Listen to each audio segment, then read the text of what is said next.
back to our tutorial. If you're a jam or physics student, don't skip this video. Look at what it says. It says a body of mass 4 kilogram is acted on by a constant force. Let's sketch it. A body of mass 4 kilogram is acted by a constant force. Now, this force is 12 Newton for 3 seconds. So the time duration from this point to this point is 3 seconds. And it says that the kinetic energy gained by the body at the end of this time is what? So the kinetic energy is what we are looking for.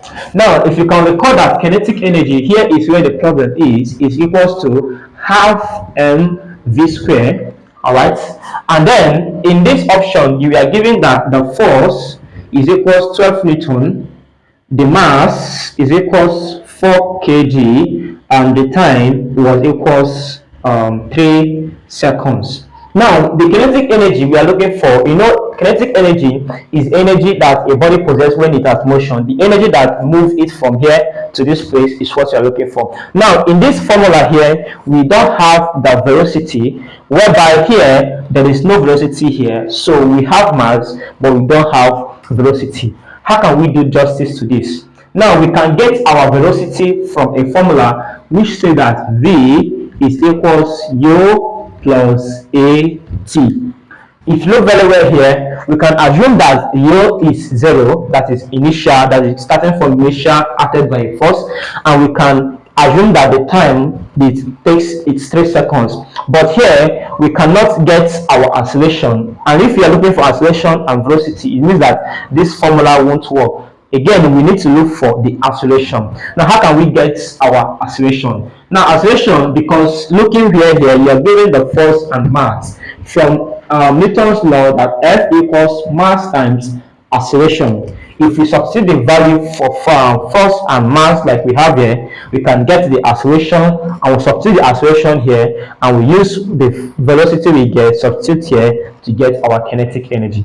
So can we do that, guys? Now, here is what we are going to find. We need to find the acceleration first. Hence, F, which is equals to ma, should now be given that 12 is equals to mass was given to be 4, and it is to multiply by the acceleration which we are looking for. In this case, we make a sort of formula. We're going to have A is equals 12 over 4, which is going to give us 3, and this is going to be meter per second square, although they don't need the what they call it, the units. So we are getting acceleration now to be equals to 3 meter per second square. Now, what do we need to do? We are going to use this acceleration we are getting to substitute it to this other formula, so that v, which is equals u plus at, because I need to find my velocity to use this other formula. That means that v now is going to be equals the u here, the body starts from rest here and was now pushed, so that u, which is the initial velocity,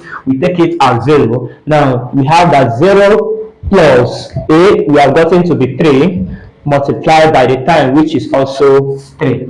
Now here that v is equal 0 plus 3 times 3 will give us 9, and this is meter per square. Now we're getting that the velocity of this body is equals to v equals 9 meter per seconds. Now another thing again we need to get, since we have gotten the velocity and this is equals 9 meter per second, we're going to substitute it to now the formula for the kinetic energy, so that we're going to have that the kinetic energy, which is equals to half mv squared. We're now going to put the mass we have from initial question, which is 4, plus the half of mass, which is times 4, times the velocity squared. The velocity we just calculated to be 9, and we take it to 9 squared. Now again, we are going to say that here, which is the kinetic energy, is equals to half of 4 times 9 squared. First of all, 9 squared is going to give us 81. That is 9 times 9, 81. You remember how we used to sing it when we were in school those days. So we put 81 over here, and then we say that kinetic energy is equals. Now we can just make it more easier using 2 to divide by 4. We are going to have what is remaining here to be 2 times 81.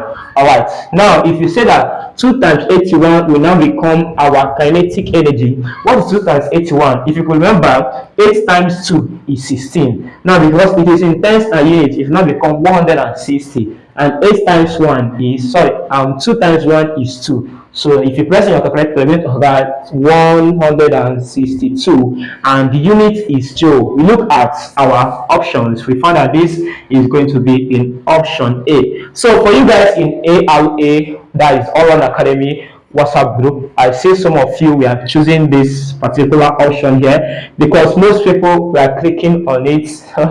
So guys, you need to calculate it for before you choose it. But if you're not on my online class, look at the number you're seeing here on the screen. WhatsApp me, or you can check the number on the comment section, the link on the comment section me to say. My name is Mentor Paul on the Academy. Don't forget to subscribe and like this video. Thank you.